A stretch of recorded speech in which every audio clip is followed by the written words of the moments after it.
सुंदरबन के जंगल में एक ठग सियार रहता था। वह बहुत ही निकम्मा और कामचोर था। हमेशा इसी जुगाड़ में रहता कि कहीं कोई मुर्गा मिले जिसे मूर्ख बनाकर उसके साथ ठगी की जाए। एक दिन अरे बंदर भाई, कल रात में मैंने आपको सपने में देखा। अरे रहने दे सियार, तू अपना सपना अपने पास रख और मुझे जाने दे। ऐसा बोलकर बंदर चला गया। धीरे धीरे सारे जानवर सियार की हरकत को जान चुके थे, इसलिए कोई भी जानवर उसकी बातों में नहीं आता था। अब सियार समझ चुका था कि इस जंगल में उसकी दाल नहीं गलने वाली, इसीलिए वह दूसरे जंगल जाने का निश्चय किया और अगले दिन सियार अपने जंगल को छोड़कर दूसरे जंगल की तरफ निकल पड़ा। दूसरी जंगल में पहुंचते ही दिन भर जंगल का जायजा लिया और शाम होते ही एक गधे को देख उसके पास गया और रुककर बोला, गधे भाई, मैं इस जंगल में नया आया हूँ और शाम भी ढल चुकी है। क्या मुझे एक रात रुकने के लिए आपके पास शरण दे सकते हो? हाँ हाँ, क्यों नहीं। अभी तो तुम इस जंगल में नए हो और हमारे लिए मेहमान हो, और मेहमान तो भगवान के सम्मान होते हैं। ऐसे कहते हुए गधे ने सियार को अपने पास रोक लिया और उसे सम्मान के साथ भोजन कराया। भोजन करने के बाद दोनों आपस में बातें करने लगे। सियार ने गधे से बोला, अरे गधा भाई, इस जंगल में पीपल के पेड़ के पास एक तालाब है। जानते हो उसके बारे में? हाँ हाँ, पीपल के पास एक तालाब है। वह तालाब कीचड़ से भरा पड़ा हुआ है। उसका पानी भी बहुत गंदा हो चुका है। यहाँ का कोई भी जानवर उसका पानी नहीं पीता है। सियार ने अपनी आवाज को धीमा करते हुए बोला, क्या तुम जानते हो, वह सोने चांदी का तालाब है। उसके अंदर ढेर सारा सोना और चांदी छुपा है और उस तालाब का मालिक मैं ही हूँ। सियार का बात सुन गधे ने चौंक के बोला, ये तुम क्या बोल रहे हो सियार भाई?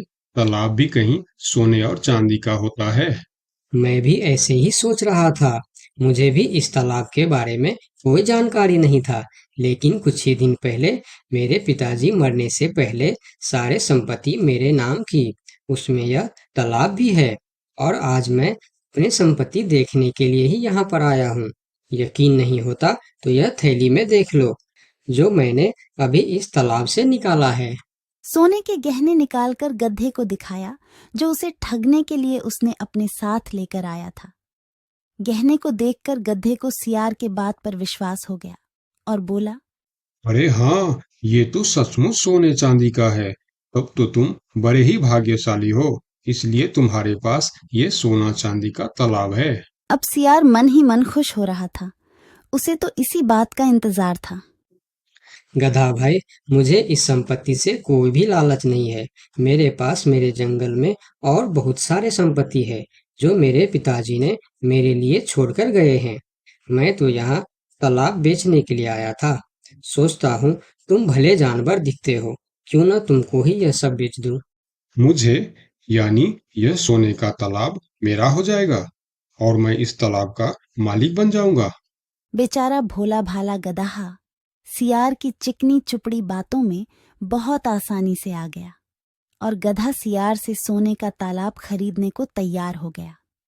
दोनों के बीच 4 सिक्कों का सौदा तय हुआ। ठीक है सियार भाई, मैं अभी जाकर हिरन के पास से 4 सिक्का लेकर आता हूँ। मेरे पास अपना घर न होने के कारण मैं अपनी सारी कमाई हिरन के पास ही रखता हूँ, और जब भी मुझे जरूरत पड़ता है मैं उससे ले लेता हूँ। ठीक है गधे भाई, लेकिन ध्यान से, जंगल में किसी को इस बात का पता नहीं चलना चाहिए, वरना जंगल के सारे जानवर मेरे पीछे ही पड़ जाएंगे। ऐसा बोल सियार गधे को भेज देता है और गधा हिरण के पास जाकर अपना सिक्का मांगता है। गधे भाई, घर में सब ठीक तो है ना? आज आपको अचानक से 4 सिक्कों का क्या जरूरत पड़ गया? अरे, वह अपने जंगल में जो तालाब है ना, मैं उसे खरीद रहा हूँ।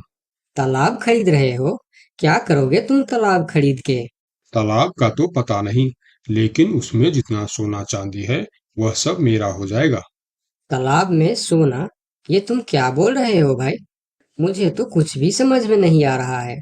मुझे डर है कि तुम कहीं कोई परेशानी में ना आ जाओ। देखो, तुम मुझसे कुछ भी मत छुपाओ। क्या बात है? साफ साफ बताओ मुझे। हमारे जंगल में एक बहुत ही अमीर सियार आया है। ढेर सारी संपत्ति है उसके पास। और तो और हमारे जंगल में जो तालाब है ना, जिसे हम लोग गंदा नाली समझकर उसका पानी भी नहीं पीते हैं, उस तालाब में ढेर सारा सोना और चांदी है। उसने तो मुझे उस तालाब से सोने का गहना भी निकाल कर दिखाया है। उसी तालाब को मैं खरीद रहा हूँ। हम दोनों के बीच 4 सिक्कों का सौदा हुआ है। मुझे तो वह सियार मूर्ख ही मालूम पड़ता है, जो इतने सस्ते में सोने का तालाब बेच रहा है। मूर्ख वो नहीं, मूर्ख तुम हो। भला तालाब भी कोई सोने चांदी का होता है?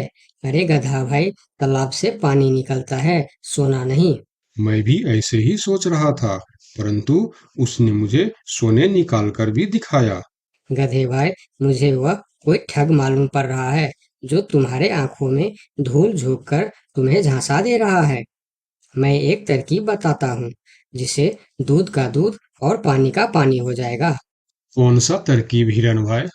तुम ऐसा करो, उस सियार से बोलो कि मेरा हिरन भाई ने कहा है कि लिखा पढ़ी होगा तभी मैं उसे 4 सिक्का दूंगा, और अगर बिना लिखा पढ़ी से ही काम हो जाता है तो मैं सिर्फ एक ही सिक्का दूंगा। अगर वह तालाब सच में सोने की है तो वह लिखा पढ़ी जरूर करेगा, नहीं तो वह एक सिक्के में ही मान जाएगा। हिरण की बात सुनकर गधा हाँ में सिर हिलाया और सिक्का लेकर सियार के पास पहुंचता। सियार भी गधे के आने के इंतजार में उतावला हो रहा था। गधा पहुंचते ही सियार से बोला, सियार भाई, मेरा हिरन भाई ने कहा है, यदि आप लिखा पढ़ी के लिए तैयार हो तो मैं आपको 4 सिक्का दूंगा, वरना बिना लिखा पढ़ी के आप एक सिक्का ले लो और मुझे यह तालाब दे दो। सियार ठग किसी तरह से जल्दी करके सिक्का लेकर वहां से जाना चाहता था। वह बोला, अरे गधे भाई, तुम बड़े अच्छे और भले मालूम पड़ रहे हो, तुमसे क्या लिखा पढ़ी कराना। चलो, तुम एक ही सिक्का दे दो। अब गधे को समझने को कुछ बचा ही नहीं था।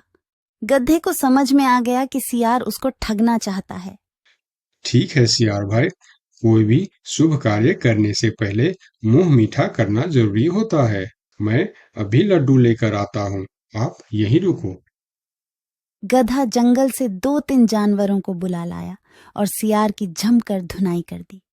किसी तरह सियार वहां से जान बचाकर भाग